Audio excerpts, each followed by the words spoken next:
Hi everyone, Heather here. Thanks for joining me today. Today I want to talk a little bit more about enemas with regard to bowel frequency when you're doing your enema.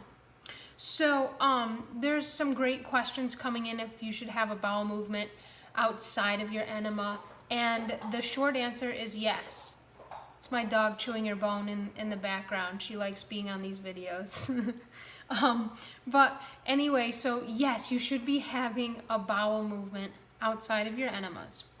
If you don't have a bowel movement outside of your enemas, we need to look at some deeper things like what's in your gut. What commensal strains are in your gut?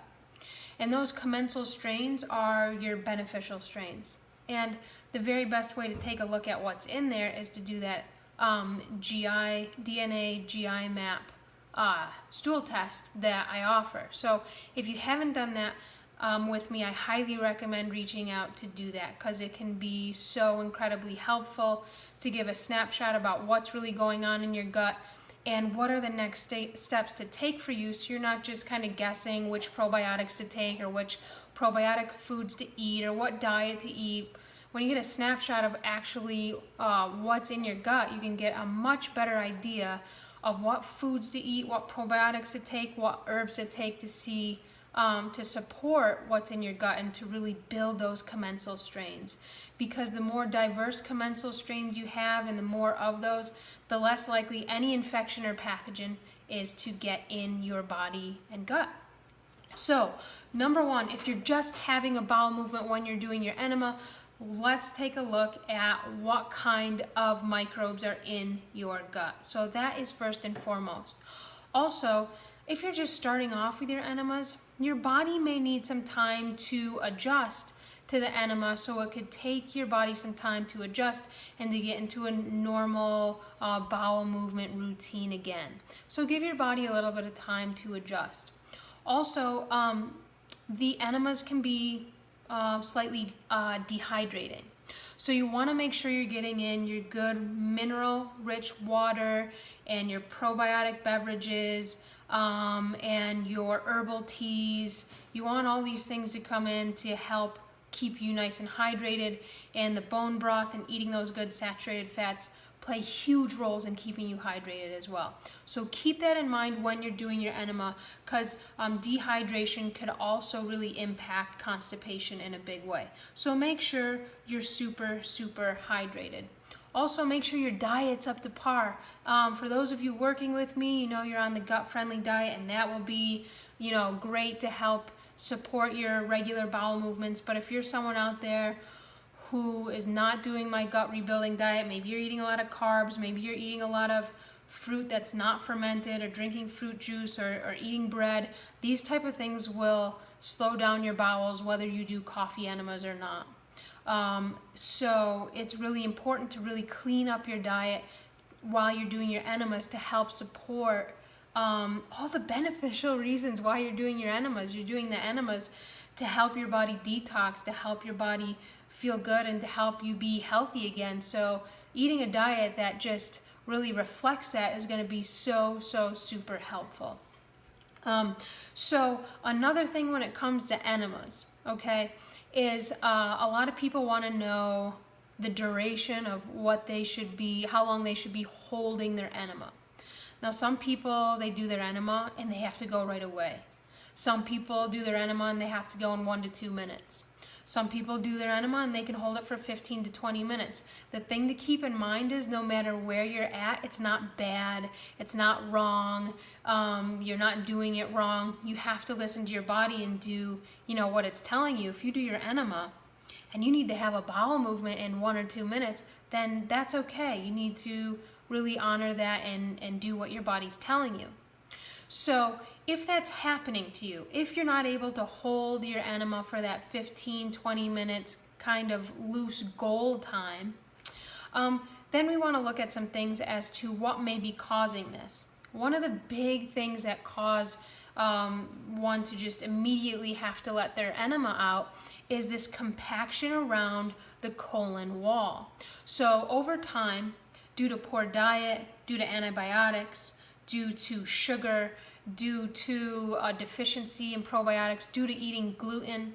These things form actually crusts around your colon wall, and it builds up. So if you're, you have your colon here, and then along the edges, all this stuff builds up, and it's like a plaque. And so if you have a lot of this buildup in your colon, when you do your enema, that's going to come out real quick. It's going to come out initially. So if you can't hold your enema that long, it means that there's likely a lot of that buildup of old fecal matter along your colon wall. And that could take some time to really help that to move on out. Now, something I suggest is, if this is you, or if you're just getting started with coffee enemas, to do what's called a warm water flush first. This often helps. So basically you're just putting warm water in to help flush out any of that fecal matter that has built up on the colon wall or anything else in there. And so you're actually doing an initial cleansing, okay? So then that fecal matter is moving out. Oftentimes, or over time, then you do your coffee enema, and you can hold it for longer duration because you've done that initial flush. So that's something that I recommend to help you continuously improve the amount of time you can hold your coffee enema. And again, you want it to be around 15-20 minutes end time. If you never get there, that's okay. Everyone is so unique, okay? And everyone's guts and colons and what's in there is so different. So just go with what is feeling good to you and what your body's telling you. That's so, so, so important. Also, if you're having issues holding your coffee enema, you want to keep in mind that sphincter muscle, okay, at the end, it opens or closes. It closes, it keeps the stool in. Opens, it tends to open when we're relaxed. We're in that relaxed environment, and we can have a bowel movement. It often closes when we're in fight or flight, or sometimes it'll just rush all the way through if we're in a big fight or flight.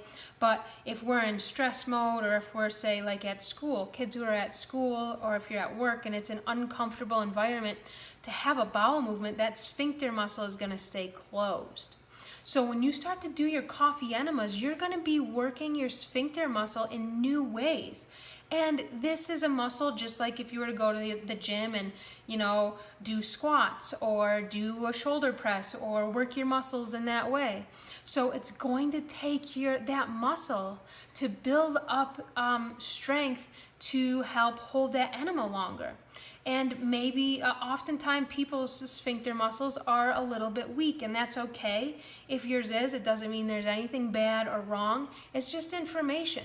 It's information that, hey, maybe, this is an area for me to improve and work on, and that's just, where you're at, and that's great, and that's totally fine.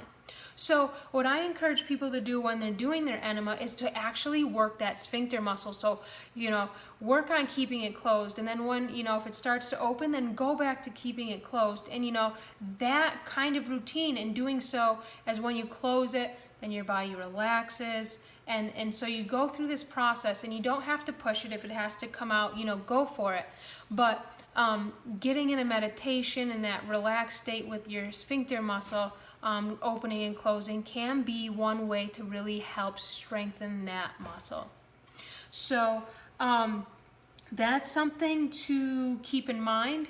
Also, always you want to be sure to make sure you're getting in all of those liver detox herbs that if you're working with me, you have a list of those to get to help you in your healing process, and these will also help to support any toxins that are stimulated and released during your coffee enema.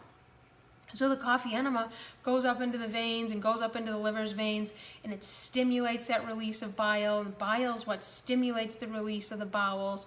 So it's going up there, it's stimulating that, and it will also stimulate any toxins that are around, because your liver is a huge detoxifying organ.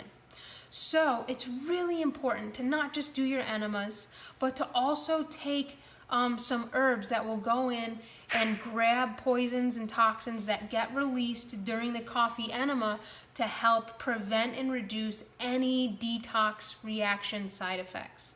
Because if you're having a detox side effect, if you feel super fatigued afterwards, or you get a migraine headache, or if you start to have hives, you know, those are signs that toxins have been released, but they haven't exited your body.